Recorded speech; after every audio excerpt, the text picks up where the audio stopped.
Pancasila. Salam sejahtera buat kita semua.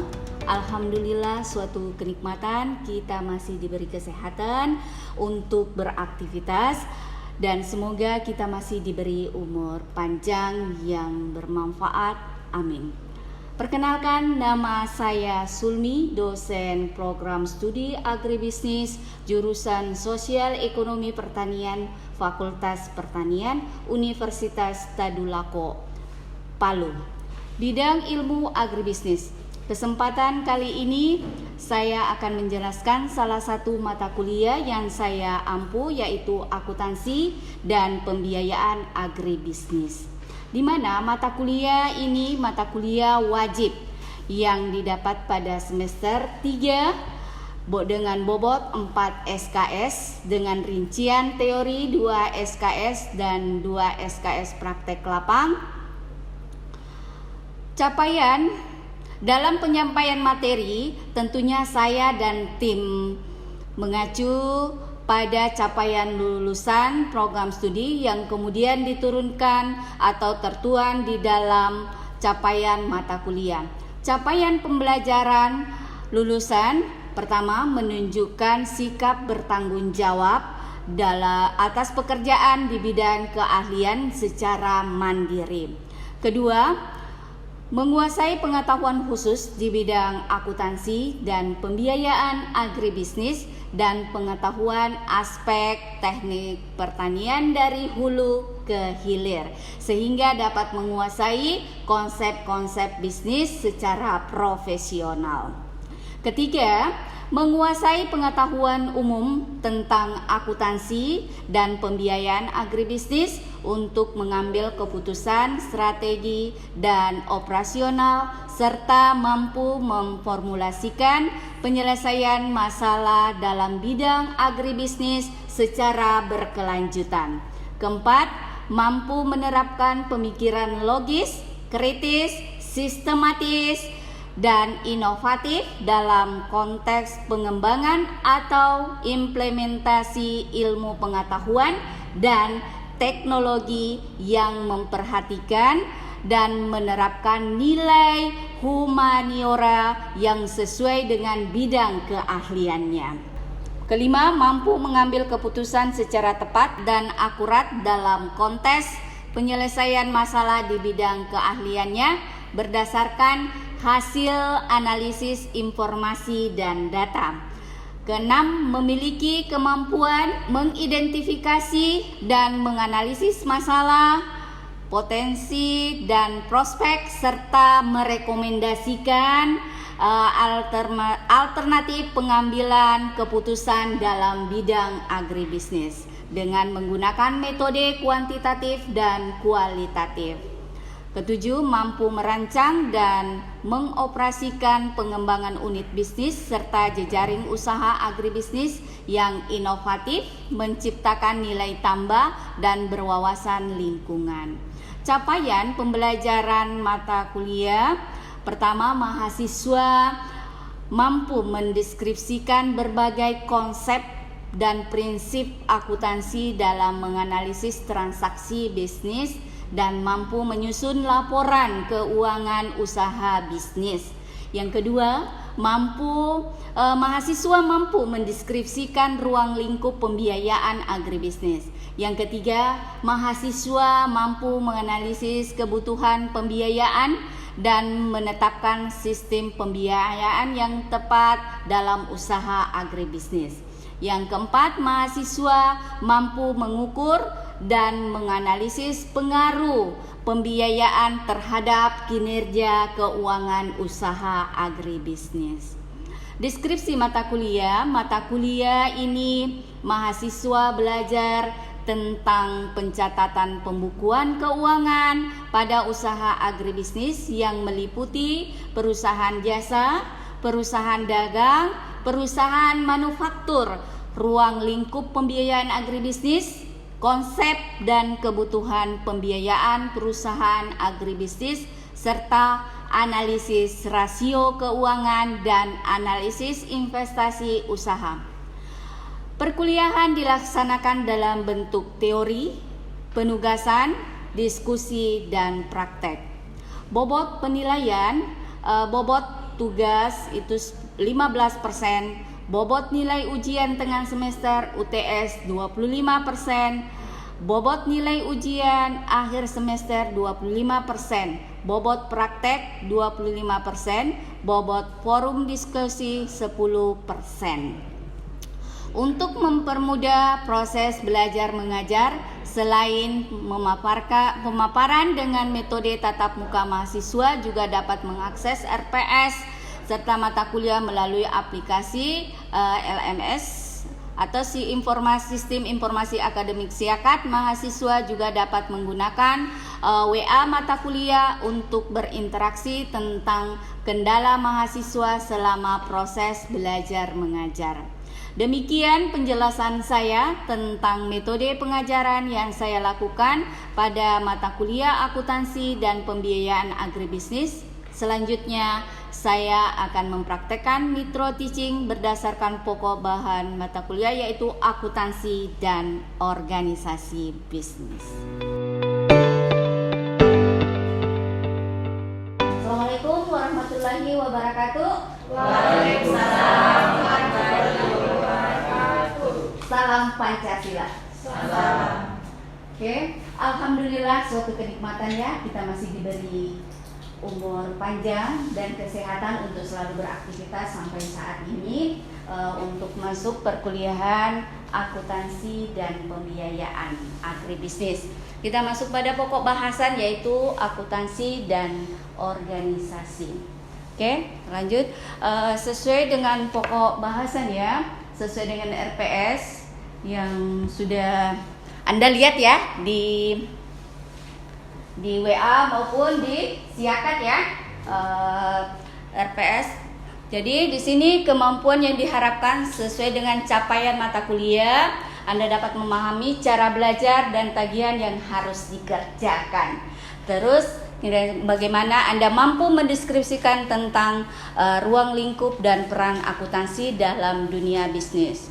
Jadi di sini indikatornya menjelaskan gambaran umum bagaimana perkuliahannya mulai awal sesuai dengan kesepakatan bersama kontrak perkuliahan, terus menguraikan ruang lingkup dan peran akuntansi dalam dunia bisnis.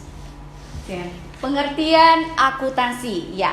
Pengertian akuntansi di sini, akuntansi berasal dari bahasa Inggris yaitu accounting, dari kata kerja to accounting yang artinya memperhitungkan atau mempertanggungjawabkan. Jadi akuntansi itu dia harus ada tulis-tulis, catat-catat, terus dia setelah mencatat, mendeskripsikan, menggolongkan, dan melaporkan. Dari laporan itu adalah merupakan tanggung jawab. Oke, kita lanjut ya. Terus pengertian akuntansi dapat dilihat beberapa aspek sudut pandang, mulai dari sudut pandang pada proses, penekanan pada seni, dan penekanan dari aktivitas ya. Dari ketiga hal ini harus saling bersinergi, karena dari proses itu kan mulai dari ada transaksi, berarti di situ ada proses ada kegiatan, terus ada memo-memonya dikumpulkan menjadi ada data. Oke, ada data. Terus kenapa dikatakan dia seni? Karena dalam seni dia kan harus rapi kan? Rapi, dia kalau dia puluhan semua, terus satu dan seterusnya. Jadi dia punya seni, menekan pada aktivitas. Aktivitas apa? Sesuai dengan kebutuhan ya. Oke, lanjut. Garis besar pemikiran akuntansi, garis besar perkiraan akuntansi dapat dibagi beberapa kelompok ya. Berarti itu ada transaksi di dalamnya, kegiatan-kegiatan, baik itu berupa harta, hutang, modal, pendapatan, biaya, dan preferred. Harta, aset yang dimiliki oleh perusahaan. Terus hutang, berarti kalau hutang, asetnya juga kita ya, hutang ya, nanti kita lanjut berikutnya modal, pendapatan, dan biaya serta preferred. Oke, lanjut. Di sini kita lihat harta adalah semua benda baik yang berwujud maupun yang tidak berwujud yang memiliki nilai uang. Yang jelas kalau orang agribisnis itu semua dinilai ada uangnya ya. Enggak begitu, semua dianalisis ya. Apa yang menjadi aktivitas ya bergerak. Oke. Harta di situ ada berapa ya? Harta lancar berupa dari kas, surat berharga, piutang, wesel tagih, persediaan barang dagang, perlengkapan habis pakai, perlengkapan kantor. Itu adalah harta lancar. Biasa kita sering dengar, masih ada kas di situ? Kas adalah uang, ya? Iya sehari-hari saja bagaimana ya? Iya selalu bisa ada kas di situ. Nah, ya kan? Ya? Kas adalah uang tunai yang bisa diambil sewaktu-waktu dibutuhkan. Iya, surat berharga juga sebenarnya uang, tetapi dia masih dalam proses kita ke bank dulu dan seterusnya ya. Kalau piutang juga sebenarnya uang juga ya, tetapi dia masih ada proses. Dia ditagih dulu orang ya. Oke, dan seterusnya. Oke.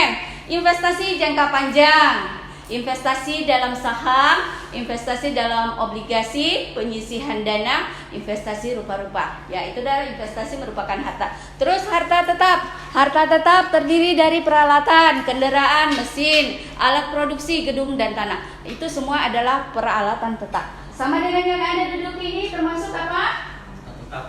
Harta tetap berupa peralatan. Beda ya. Perlengkapan itu habis pakai. Jadi dia biasanya menggolongkan biaya apa? Biasa dalam usaha tadi. Biaya variabel karena dia habis pakai ya. Biaya tetap ya.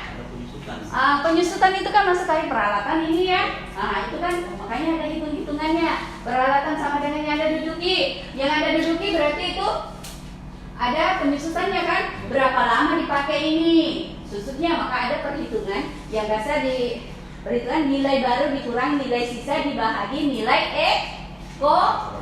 ekonomis. Jadi nilai barunya yaitu nilai pada saat dibeli, terus dikurangi dengan nilai masa kalau dia dijual dibahagi dengan nilai ekonomisnya. Oke? Itu untuk penilaian biasanya digunakan secara umum mengenai penyusutan. Terus mesin, kendaraan katakan nilai harta tetap karena biasanya mesin ya dan seterusnya. Harta tidak berwujud, hak paten, hak cipta, hak merek dagang. Ini ada nilai uangnya karena dia tentu iya ada uangnya toh. Jadi hak tidak berwujud walaupun dia tidak berwujud, tetapi ada nilai uangnya. Uang lagi ya kalau begitu. Oke.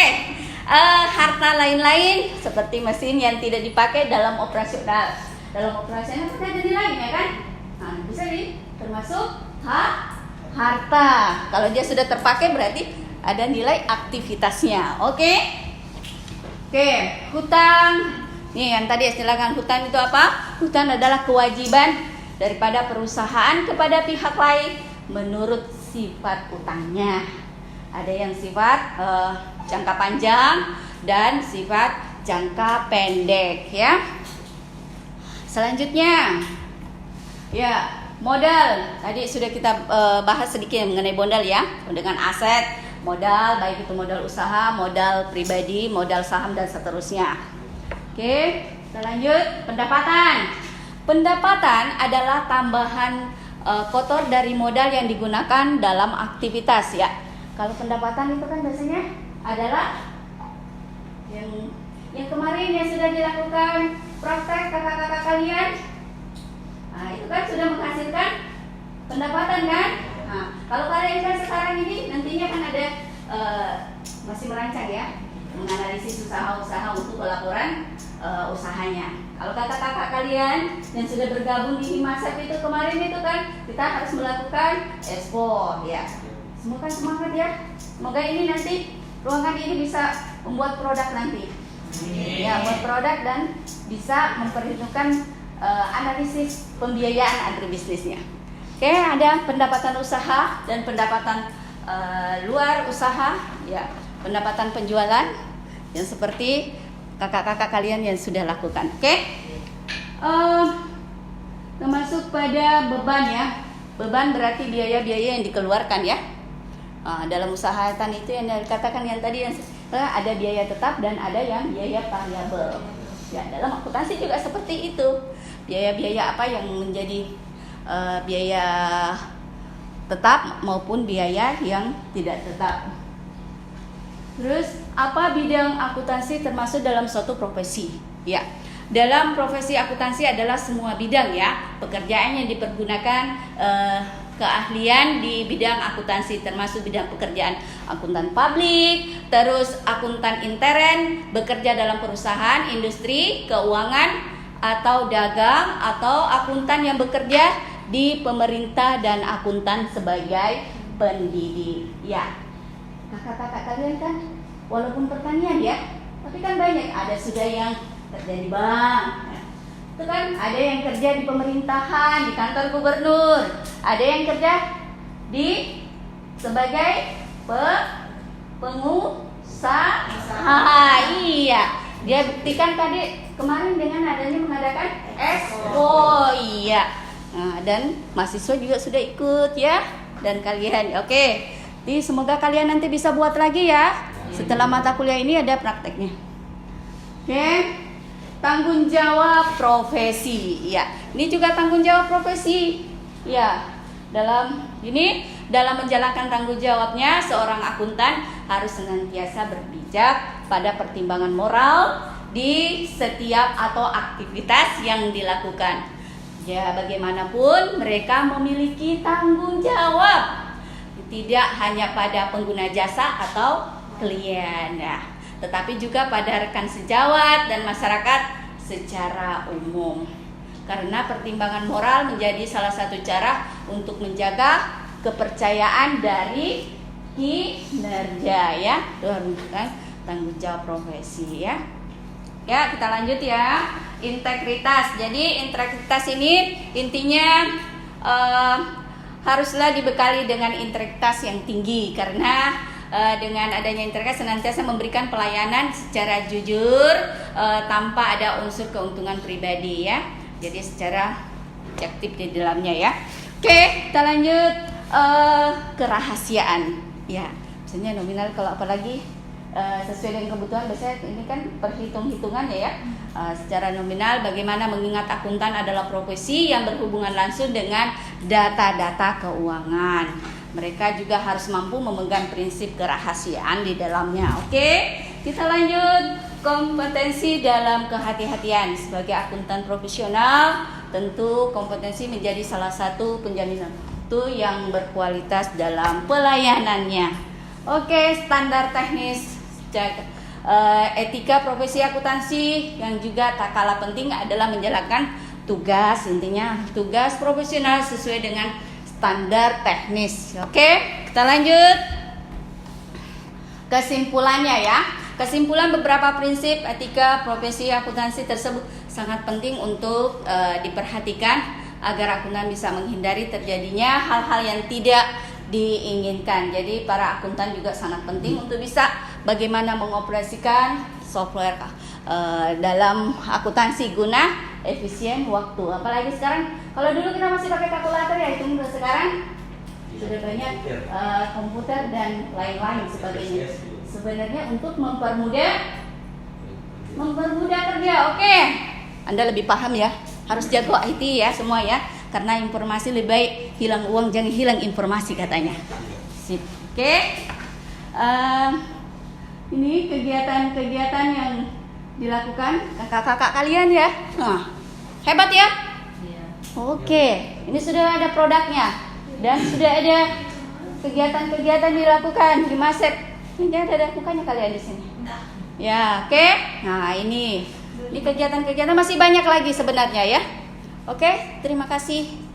Sampai ketemu nanti ini ya, kita lanjutkan ini diskusi ya.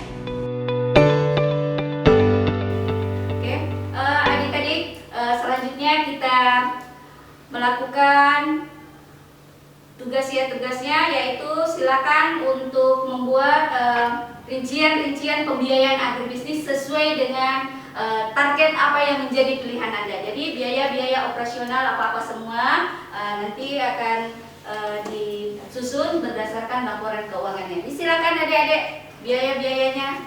Silakan. Oke. Oke, jadi pembiayaan yang dilakukan sesuai dengan apa yang menjadi usaha yang Anda lakukan ya.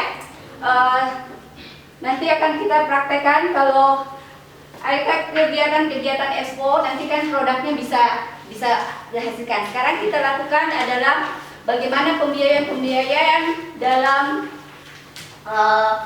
produk yang akan kita luncurkan nanti. Jadi sebelum itu silakan untuk merinci pembiayaan yang dilakukan. Jadi dalam akuntansi kan itu Anda kan sudah paham ya. Dalam perhitungan ada kegiatan dilakukan yaitu aktiva lancar dan aktiva tetap. Aktiva lancar ya kegiatan secara rutin yang dilakukan. Jadi apa-apa semua ya bisa dirincikan, nanti dibikin laporan keuangannya ya. Ya silakan. Sudah.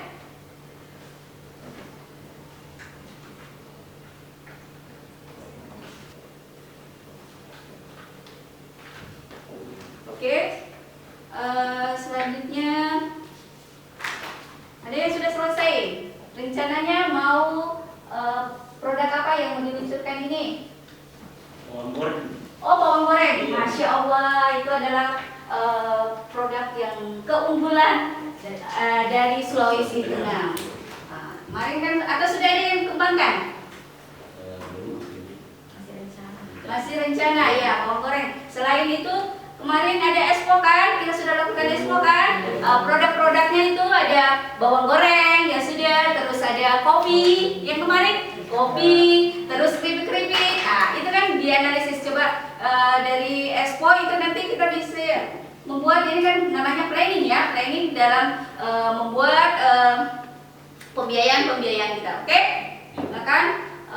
Sudah bawang goreng ya, kopi. Ya. Oke. Sudah. Kalau ini deskripsi bisa dijelaskan tentang bawang goreng, kenapa tertarik dengan bawang goreng? Ya, karena lebih mudah diambil bahannya Bu.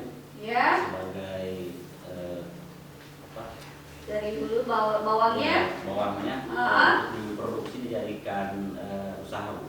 Jadikan usaha. Karena itu juga merupakan suatu produk unggulan. Yang menjadi kendala adalah sekarang adalah kurangnya yang kemarin ya, yang kami sempat cerita dengan mitra ya, yang salah satunya itu adalah kendala bahan bakunya. Semoga dengan adanya kebun kita bisa nantinya bisa bermitra, insya Allah ya. Jadi dari hulu ke hilir. Oke, sip. Selamat bekerja. Semoga